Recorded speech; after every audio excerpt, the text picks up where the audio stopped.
नमस्कार, सुप्रभात। आप देख रहे हैं खबर एचपी और समय हो चला है हिमाचल की 25 बड़ी खबरों को जानने का। तो आइए एक नजर डालते हैं 25 बड़ी खबरों पर फटाफट अंदाज में। इससे पहले यदि आप वीडियो को लाइक नहीं किए तो लाइक कर दीजिए और चैनल को सब्सक्राइब कर लीजिए।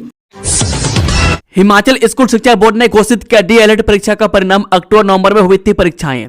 जी हां, हिमाचल प्रदेश स्कूल शिक्षा बोर्ड ने डिप्लोमा इन एलिमेंट्री एजुकेशन के प्रथम व द्वितीय वर्ष का परीक्षा परिणाम घोषित कर दिया। यह परिणाम अक्टूबर और नवंबर 2025 में आयोजित की गई रीअपियर और पूर्ण विषयों की परीक्षाओं का है। बोर्ड अध्यक्ष डॉक्टर राजेश शर्मा ने बताया कि छात्र अपना परीक्षा परिणाम बोर्ड की आधिकारिक वेबसाइट पर देख सकते हैं। डीएलएड द्वितीय वर्ष की परीक्षा में कुल 1641 से परीक्षार्थी बैठे थे, जिनमें से 1561 छात्र सफल रहे। इस श्रेणी में केवल 38 छात्रों की रीअपियर आई है और 42 छात्र अनुत्तीर्ण हुए हैं। इस प्रकार द्वितीय वर्ष का कुल पास प्रतिशत 95.30% दर्ज किया गया है। पेट्रोल डीजल टैक्सियों को ई टैक्सी में बदलने की प्रक्रिया तेज, 40% मिलेगी सब्सिडी। यह है आखिरी तारीख। हिमाचल प्रदेश में पेट्रोल डीजल टैक्सियों को ई टैक्सी में बदलने की प्रक्रिया तेज हो गई है। राज्य परिवहन विभाग द्वारा प्रदेश में स्वच्छ, हरित और पर्यावरण अनुकूल परिवहन को बढ़ावा देने के उद्देश्य से राजीव गांधी स्वरोजगार स्टार्टअप योजना को लागू किया गया। इस योजना के तहत पेट्रोल और डीजल से चलने वाली पुरानी टैक्सियों को ई टैक्सी में परिवर्तित करने पर 40% तक सब्सिडी प्रदान की जाएगी। बता दें कि योजना का मुख्य उद्देश्य टैक्सी चालकों को आत्मनिर्भर बनाना, वायु प्रदूषण को कम करना तथा हरित ऊर्जा को प्रोत्साहित करना है। परिवहन विभाग के अनुसार यह योजना विशेष रूप से उन टैक्सी चालकों के लिए लाभकारी सिद्ध होगी जो लंबे समय से इस व्यवसाय से जुड़े हैं और बढ़ती ईंधन लागत के कारण आर्थिक दबाव का सामना कर रहे हैं। ई टैक्सी अपनाने से न केवल ईंधन खर्च में भारी कमी आएगी बल्कि रखरखाव खर्च भी कम होगा। हिमाचल की 3532 पंचायतों में पहली बार नियुक्त होंगे प्रशासक। विभाग ने भेजे 2 प्रस्ताव। 31 जनवरी को कार्यकाल होगा समाप्त। हिमाचल प्रदेश की 3532 पंचायतों में पहली बार प्रशासक नियुक्त किए जाएंगे, क्योंकि 31 जनवरी को प्रतिनिधियों का कार्यकाल समाप्त हो रहा है और चुनाव समय पर नहीं हुए। पंचायती राज विभाग ने सरकार को 2 प्रस्ताव भेजे हैं, जिनमें पंचायती सचिवों को प्रशासक बनाने का सुझाव है। इस कदम से मानदेय में मासिक 5 करोड़ रुपए की बचत होगी। सरकार मुख्यमंत्री के साथ चर्चा कर अंतिम निर्णय लेगी। सीएम सुक्खू ने दिल्ली में उठाया कांगड़ा एयरपोर्ट विस्तार का मामला। विशेष केंद्रीय सहायता मांगी, डीपीआर बनाने का निर्देश। जी हां, मुख्यमंत्री सुखविंदर सिंह सुक्खू ने दिल्ली में केंद्रीय नागर विमानन मंत्री से मुलाकात की। उन्होंने कांगड़ा हवाई अड्डे के विस्तार के लिए विशेष केंद्रीय सहायता और भूमि संबंधी मुद्दों के शीघ्र निपटान का आग्रह किया। सीएम ने कम दृश्यता में उड़ान संचालन के लिए विशेष नियम और कुल्लू शिमला हवाई अड्डों की सुरक्षा राज्य पुलिस को सौंपने पर भी चर्चा की। मंत्री ने डीपीआर तैयार करने के निर्देश दिए। हिमाचल में पुलिस अधिकारी पर कुल्हाड़ी से हमला। फतेहपुर में शिकायत के निपटारे के लिए गई थी टीम। डीआईजी ने दिए नए निर्देश। हिमाचल प्रदेश के कांगड़ा जिले के फतेहपुर में घरेलू हिंसा की शिकायत की जांच के दौरान एक पुलिस अधिकारी पर कुल्हाड़ी से जानलेवा हमला किया गया। एएसआई इंद्र सिंह घायल हो गए, जबकि आरोपी पति बुद्धि सिंह को गिरफ्तार कर लिया गया। डीआईजी नॉर्थ जोन ने घटना स्थल का दौरा किया और भविष्य में ऐसी शिकायतों के लिए टीम भेजने के निर्देश दिए। हिमाचल में भारी बर्फबारी के बीच फंस गए 30 लोग। माइनस तापमान में मुश्किल में पड़ी जिंदगी। प्रशासन ने चलाया रेस्क्यू अभियान। हिमाचल प्रदेश के मंडी जिले के निहरी क्षेत्र के चौकी इलाके में भारी बर्फबारी के कारण 30 लोग फंस गए। 2 ट्रकों के फिसलने से सड़क अवरुद्ध हो गई थी। लोक निर्माण विभाग के सहायक अभियंता साहिल वर्मा और उनकी टीम ने 10 किलोमीटर बर्फ हटाकर फंसे लोगों को सुरक्षित निकाला। उन्हें चौकी विश्राम गृह में ठहराया गया और भोजन की व्यवस्था की गई। राजस्व विभाग के कानूनगों ने भी बचाव कार्य में सहयोग किया। सांख्यिकी सहायक और जेबीटी भर्ती की परीक्षा तिथियां घोषित। जी हां, हिमाचल प्रदेश राज्य चयन आयोग ने सांख्यिकी सहायक पोस्ट कोड 25,013 और जेबीटी पोस्ट कोड 25,004 के पदों को भरने के लिए कंप्यूटर आधारित परीक्षा की तिथियां घोषित कर दी। आयोग के सचिव डॉक्टर विक्रम महाजन ने बताया कि सांख्यिकी सहायक की परीक्षा 18 फरवरी को होगी, जबकि जेबीटी की भर्ती परीक्षा 25 से 27 फरवरी तक आयोजित की जाएगी। प्रशासन का बड़ा फैसला, कुल्लू मनाली और बंजार में बंद रहेंगे शिक्षण संस्थान। जिला कुल्लू में लगातार खराब मौसम के चलते विद्यार्थियों की सुरक्षा को ध्यान में रखते हुए 28 जनवरी यानी कि आज को बंजार, कुल्लू और मनाली उपमंडलों में सभी शैक्षणिक संस्थान बंद रहेंगे। डीसी एवं जिला आपदा प्रबंधन प्राधिकरण कुल्लू की अध्यक्ष तरुल एस रविश ने कहा कि बीते 48 घंटों के दौरान जिले के विभिन्न क्षेत्रों में रुक रुक कर वर्षा या बर्फबारी के कारण भूस्खलन एवं सड़क के अवरोध की घटनाएं सामने आई है। इसके अतिरिक्त भारत मौसम विज्ञान विभाग शिमला द्वारा जारी चेतावनी के अनुसार आगामी घंटों में पुनः वर्षा या बर्फबारी की संभावना है, जिससे स्थिति और गंभीर हो सकती है। स्मार्ट मीटर के विरोध में महिलाओं ने निकाली रैली, एसडीएम के माध्यम से सीएम को भेजा ज्ञापन। जय बैजनाथ पपरोला नगर परिषद के वार्ड नंबर 1, 2, 3, 4 व 5 वार्ड की सैकड़ों महिलाओं ने मंगलवार को विद्युत स्मार्ट मीटर लगाने के विरोध में बैजनाथ बाजार में रैली निकालकर एसडीएम बैजनाथ के माध्यम से मुख्यमंत्री व राज्यपाल को ज्ञापन सौंपा। इस दौरान सैकड़ों महिलाओं ने स्मार्ट मीटर न लगाने के विरोध में जमकर नारेबाजी की। उन्होंने कहा कि हम किसी भी कीमत पर अपने घरों में स्मार्ट मीटर नहीं लगने देंगे। नगर परिषद पार्षद अमित कपूर ने कहा कि आज विद्युत स्मार्ट मीटर लगाने का विरोध किया गया। उनका आरोप है कि 2 लोग आ रहे हैं और बिना पूछे मनमर्जी से पुराने बिजली के मीटर को उखाड़कर नया स्मार्ट मीटर लगाकर चलते बन रहे हैं, जिसका हम सभी विरोध करते हैं। अगर यह बंद नहीं किया गया तो जन आंदोलन किया जाएगा। केंद्रीय मंत्री नितिन गडकरी ने हिमाचल प्रदेश को दी बड़ी सौगात, इस सड़क के लिए मंजूर किए 200 करोड़ रुपए। हिमाचल प्रदेश के मुख्यमंत्री सुखविंदर सिंह सुक्खू मंगलवार को राष्ट्रीय राजधानी में थे और यहां उन्होंने केंद्रीय सड़क परिवहन मंत्री नितिन गडकरी समेत कई अन्य मंत्रियों से मुलाकात की। इस दौरान उन्होंने इन मंत्रियों के साथ प्रदेश के विकास से जुड़ी कई परियोजनाओं को लेकर चर्चा की। साथ ही प्रदेश में इंफ्रास्ट्रक्चर को मजबूत करने से जुड़े विषयों को प्राथमिकता के साथ रखा। हिमाचल में भारी बारिश, बर्फबारी और तेज तूफान का अलर्ट, कुछ घंटे प्रदेश के लिए बेहद संवेदनशील। हिमाचल प्रदेश में मौसम एक बार फिर गंभीर रूप लेता नजर आ रहा है। मौसम विज्ञान विभाग ने चेतावनी जारी करते हुए कहा कि अगले कुछ घंटों के दौरान चंबा, किन्नौर, कुल्लू, लाहौल स्पीति और शिमला जिलों के कुछ क्षेत्रों में भारी बर्फबारी होने की प्रबल संभावना है। इसके चलते जनजीवन प्रभावित होने के साथ साथ सड़क, बिजली और जल आपूर्ति पर भी असर पड़ सकता है। इस शिमला से कटा कुफरी नारकंडा, भारी बर्फबारी के चलते NH5 बंद, बस सेवा पूरी तरह प्रभावित। हिमाचल प्रदेश के ऊंचाई वाले इलाकों में लगातार हो रही भारी बर्फबारी ने एक बार फिर जनजीवन अस्त व्यस्त कर दिया। राजधानी शिमला के कुफरी और नारकंडा का संपर्क पूरी तरह कट गया।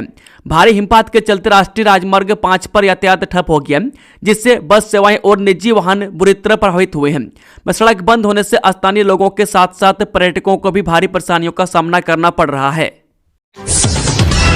इद्दतनगर मिल्क प्लांट में दूध खरीद ठप, हजारों दुग्ध उत्पादक परेशान, घेरा डालो डेरा डालो आंदोलन की दी चेतावनी। ये शिमला जिला में रामपुर के दत्तनगर में स्थित मिल्क प्लांट द्वारा पिछले 4 दिनों से दूध की नियमित खरीद न किए जाने से क्षेत्र के हजारों दुग्ध उत्पादक गंभीर संकट में आ गए हैं। दूध न बिक पाने के कारण उत्पादकों को आर्थिक नुकसान झेलना पड़ रहा है। वहीं घर घर में दूध का भंडारण भी मुश्किल हो गया। उत्पादकों का कहना है कि दूध एक ऐसा उत्पाद है जिसे लंबे समय तक सुरक्षित नहीं रखा जा सकता। समय पर खरीद न होने से दूध खराब हो रहा है, जिससे उनकी मेहनत और लागत दोनों व्यर्थ जा रही है। हिमाचल में फिर से बस हादसा, जयसिंहपुर में छात्रों से भरी स्कूल बस पलटी, 10 बच्चे घायल। हिमाचल प्रदेश के विभिन्न जिलों में नए साल में आए दिन बस दुर्घटना सामने आ रही है। अब कांगड़ा जिले में स्कूल बस हादसे का शिकार हुई है। जयसिंहपुर विधानसभा क्षेत्र के लाहट शिवनगर रोड पर उस समय अफरा तफरी मच गई जब एक निजी स्कूल की बस अचानक अनियंत्रित होकर सड़क किनारे पलट गई। इस हादसे में कई स्कूली बच्चे घायल हुए। इस साल जनवरी में यह 5वीं बस दुर्घटना है। प्रत्यक्षदर्शियों के अनुसार लाहट शिवनगर रोड पर निजी स्कूल बस पलट गई। बस में स्कूली बच्चे भी सवार थे। इस दर्दनाक हादसे में 10 मासूम बच्चे, बस कंडक्टर और एक अध्यापक घायल हो गए। हादसे की सूचना मिलते ही आसपास के ग्रामीण और राहगीर तुरंत मौके पर पहुंचे और राहत एवं बचाव कार्य शुरू किया। स्थानीय लोगों ने बच्चों को बस से बाहर निकाला और घायलों को प्राथमिक सहायता दी। इसके बाद सभी घायलों को एम्बुलेंस और निजी वाहनों की मदद से सिविल अस्पताल पालमपुर पहुंचाया गया। लोक निर्माण मंत्री विक्रमादित्य सिंह बोले, नियमों का पालन करें पर्यटक, सड़क किनारे वाहन न छोड़ें। जल लोक निर्माण विभाग के मंत्री विक्रमादित्य सिंह ने कहा कि हिमाचल प्रदेश में भारी बर्फबारी और बारिश के चलते बंद हुई सड़कों को खोलने का काम युद्ध स्तर पर जारी है। प्रदेश में अभी तक 600 के करीब सड़कें बंद हैं। बंद सड़कों को बहाल करने के लिए 503 जेसीबी और रोबो मशीनें लगाई गई है। शुक्रवार को हमीरपुर पहुंचे विक्रमादित्य सिंह NIT विश्राम गृह में मीडिया से बात कर रहे थे। उन्होंने बताया कि 3 दिन में प्रदेश भर में करीब 1250 सड़कें बंद हुई थी, जिनमें से अभी भी 2 राष्ट्रीय राजमार्गों सहित 600 सड़कें अवरुद्ध हैं। सरकार का प्रयास है कि आम जनता और पर्यटकों को किसी प्रकार की परेशानी न हो। सड़कों को जल्द से जल्द बहाल किया जा रहा है। उन्होंने कहा कि भारी हिमपात से बागवानों और किसानों को फायदा मिलेगा। ताजा बर्फबारी से पर्यटन स्थलों में रौनक के होटलों में 60% तक एडवांस बुकिंग, कारोबारी खुश। हिमाचल प्रदेश में हुई ताजा बर्फबारी से पर्यटकों की संख्या बढ़ने से कारोबार ने रफ्तार पकड़ ली है। लंबे समय से मंदी की मार झेल रहे पर्यटन कारोबारी खासे उत्साहित हैं। बर्फबारी के बाद प्रदेश के प्रमुख पर्यटन स्थलों पर सैलानियों की संख्या तेजी से बढ़ रही है, जिससे होटल, टैक्सी, रेस्टोरेंट और अन्य पर्यटन से जुड़े व्यवसायों में उत्साह का माहौल है। धमाके की धमकी के बीच रिज पर पड़ी लावारिस बैग से मचा हड़कंप, बम निरोधक दस्ता भी बुलाया, जाने पूरी जानकारी। गणतंत्र दिवस पर धमाके की धमकी के बीच सोमवार शाम ऐतिहासिक रिज मैदान पर एक लवारिस ट्रॉली बैग से हड़कंप मच गया। शाम करीब 6 बजे कुछ लोगों ने रिज पर एक लवारिस बैग देखा और तुरंत पुलिस को जांच सूचना दी गई। रिज पर गश्त कर रहे जवान पुलिस से रिपोर्टिंग रूम की टीम के साथ मौके पर पहुंच गए। अफरा तफरी के बीच पुलिस टीम ने इस बैग के चारों ओर बैरिकेडिंग कर दी। लोगों को भी इस क्षेत्र से हटाया गया। मैं काफी देर से संदिग्ध हालात में पड़े इस बैग को छूने या खोलने की किसी की भी हिम्मत नहीं हुई।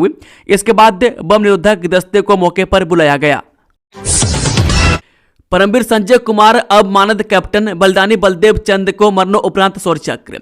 जब कारगिल युद्ध के महानायक और परमवीर चक्र विजेता सूबेदार मेजर संजय कुमार अब ऑनररी यानी कि मानद कैप्टन बन गए। 77वें गणतंत्र दिवस के अवसर पर विजय चौक के ऐतिहासिक प्रांगण में उन्हें इस गौरवशाली पद से नवाजा गया। 1999 के कारगिल युद्ध में 13 जम्मू कश्मीर राइफल्स के राइफलमैन के रूप में दुश्मन के दांत खट्टे करने वाले संजय कुमार ने वीरता की जो इबारत लिखी थी, उसे सेना ने सर्वोच्च सम्मान दिया। बिलासपुर के झडुंदा स्थित बगेन गांव के इस सपूत ने गोलियों से छलनी होने के बाद भी दुश्मन के बंकरों को नस्ते नाबूद कर दिया था। बताते चले कि संजय कुमार 28 फरवरी को सेवानिवृत्त होंगे। 29 साल 8 माह की सेवाएं सेना में देने के बाद अब वो अपने जिले में आकर सामाजिक बुराइयों के खिलाफ जंग शुरू करेंगे। उनका मानना है कि फौजी कभी रिटायर नहीं होता, बस उसकी ड्यूटी बदल जाती है। केंद्रीय मंत्रियों से मिले सीएम सुक्खू, कांगड़ा हवाई अड्डे के लिए विशेष अनुदान सहित ये मांगे रखी। मुख्यमंत्री सुखविंदर सिंह सुक्खू ने मंगलवार को नई दिल्ली में केंद्रीय नागर विमानन मंत्री राममोहन नायडू किंजरापू से भेंट की। बैठक में मुख्यमंत्री ने कांगड़ा हवाई अड्डे के विस्तार के लिए केंद्रीय मंत्री से सहयोग और इस परियोजना के लिए विशेष केंद्रीय सहायता प्रदान करने का आग्रह किया। उन्होंने भूमि से जुड़े विभिन्न मामलों के शीघ्र निपटारे का अनुरोध करते हुए कहा कि कांगड़ा जिला में पर्यटन की दृष्टि से अपार संभावनाएं विद्यमान हैं और राज्य सरकार पर्यटकों को आकर्षित करने के लिए कई महत्वाकांक्षी परियोजनाओं को क्रियान्वित कर रही है। उन्होंने कम दृश्यता की स्थिति में भी उड़ानों के संचालन को सुनिश्चित करने के लिए विशेष विजुअल फ्लाइट रूल्स लागू करने का आग्रह किया, ताकि न्यूनतम दृश्यता मापदंड को वर्तमान 5 किलोमीटर से 2.5 यानी कि 2.5 किलोमीटर किया जा सके। जूनियर ऑफिस असिस्टेंट के 234 पदों पर आवेदन शुरू, 12वीं पास के लिए मौका, इतना होगा वेतन। हिमाचल प्रदेश में सरकारी नौकरी की तैयारी कर रहे युवाओं के लिए एक अच्छी खबर है। हिमाचल प्रदेश राज्य चयन आयोग ने जूनियर ऑफिस असिस्टेंट के कुल 234 पदों पर भर्ती निकाली है।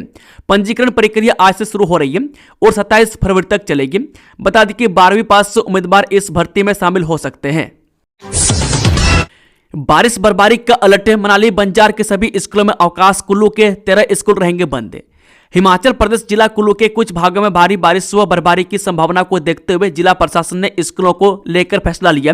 उपमंडल दंडाधिकारी कुल्लू के अनुसार वर्तमान एवं आगामी मौसम परिस्थितियों के कारण कुछ संवेदनशील बर्फबारी प्रभावित क्षेत्रों में आवागमन जोखिमपूर्ण हो सकता है, जिससे विद्यार्थियों की सुरक्षा पर प्रतिकूल प्रभाव पड़ने की आशंका है।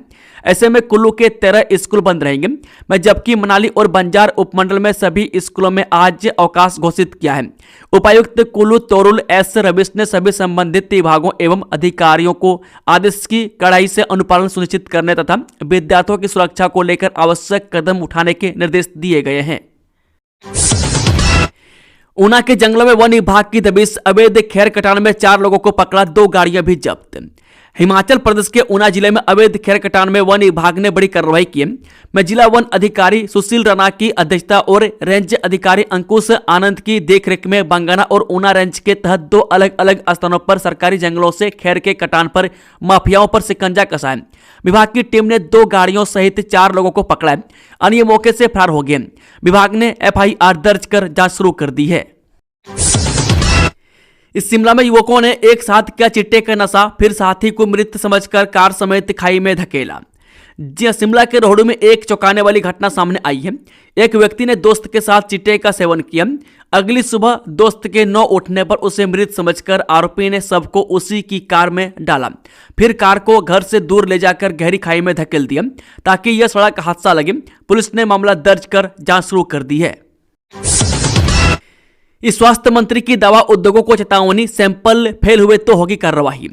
स्वास्थ्य मंत्री कर्नल धनराम शांडिल ने हिमाचल प्रदेश में बन रही दवाओं के फेल हो रहे सैंपल का कड़ा संज्ञान लिया। उन्होंने दवा उद्योगों को चेतावनी देते हुए कहा कि यदि 2 से अधिक सैंपल फेल हुए तो ऐसे उद्योगों के खिलाफ सख्त कार्रवाई की जाएगी। इन उद्योगों को ब्लैक लिस्ट किया जाएगा। स्वास्थ्य मंत्री कर्नल धनराम शांडिल ने पत्रकारों से अनौपचारिक बातचीत में कहा कि ड्रग विभाग से ऐसे उद्योगों की सूची ली जाएगी जिनकी दवाओं के बार बार सैंपल फेल हो रहे हैं।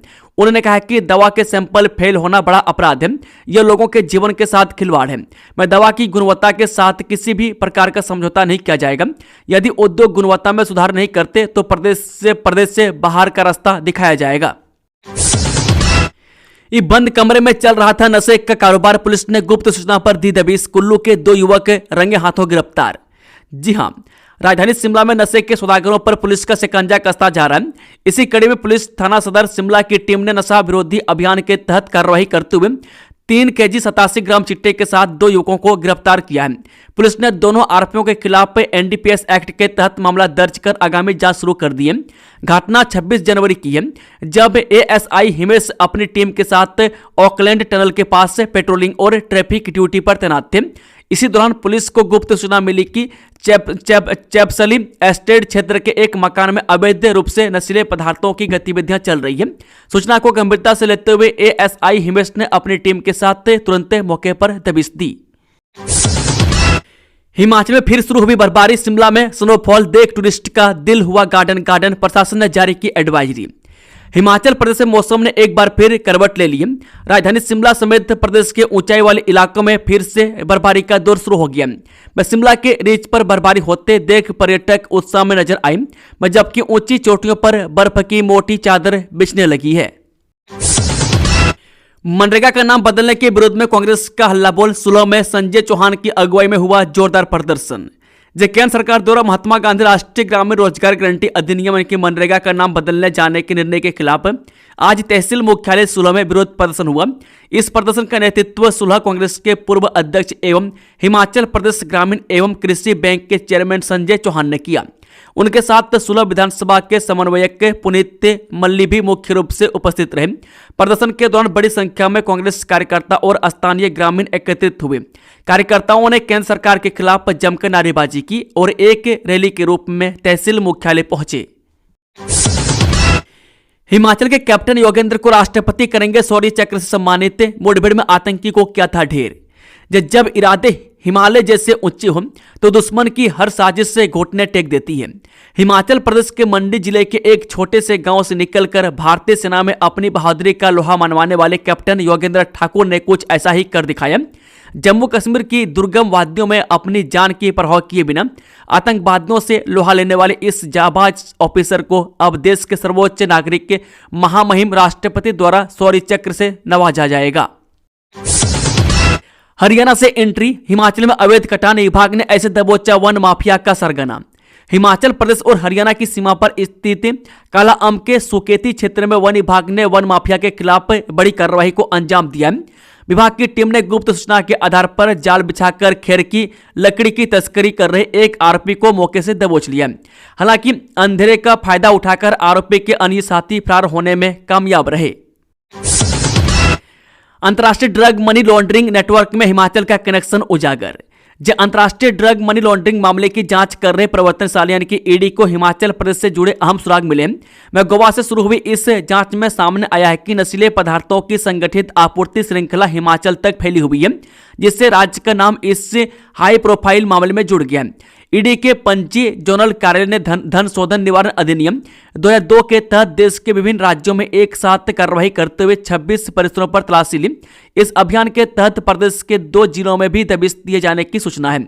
यह कार्रवाई गोवा पुलिस की मादक पदार्थ निरोधक इकाई द्वारा दर्ज प्राथमिकी के आधार पर की गई थी, जिसमें वाणिज्यिक मात्रा में ड्रग तस्करी के आरोप दर्ज हैं। जांच के दौरान ईडी को ऐसे साक्ष्य मिले हैं जिनसे यह स्पष्ट हुआ कि गोवा से संचालित एक सुव्यवस्थित गिरोह कई राज्यों में नशीले पदार्थों की B2B यानी कि बिजनेस टू बिजनेस आधार पर सप्लाई कर रहा था। इस नेटवर्क की कड़ियां हिमाचल के अलावा महाराष्ट्र, कर्नाटक, तमिलनाडु, उड़ीसा और केरल तक जुड़ी हुई पाई गई है। दोस्तों, खबरों का सिलसिला समाप्त होता है। अगर जानकारी पसंद आई तो वीडियो को लाइक, शेयर, चैनल को सब्सक्राइब जरूर कर रहे। Thank you, all the best, जय हिंद, जय हिमाचल।